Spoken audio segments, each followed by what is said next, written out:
ఈ విశ్వావసు నామ సంవత్సరానికి రవి సైన్యాధిపతి అవుతాడు, రాజు కూడా అవుతున్నాడు.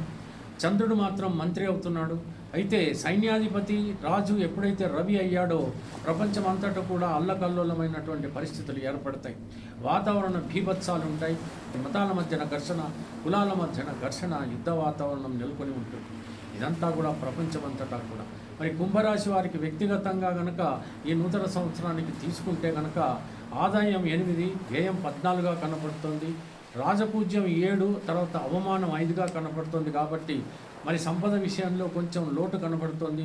చాలా జాగ్రత్తగా ఉండాలి. అప్పులు చేయవలసి వస్తే మాత్రం శుభకార్యాల నిమిత్తం అప్పులు చేయండి, పర్వాలేదు. కాకపోతే అనవసరమైనటువంటి అప్పులు చేసి బాధపడమాటం చేయకూడదు.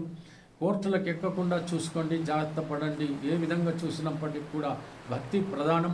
కాబట్టి ప్రతిరోజు కూడా తూచా తప్పకుండా ఆ వెంకటేశ్వర స్వామిని, తర్వాత శ్రీ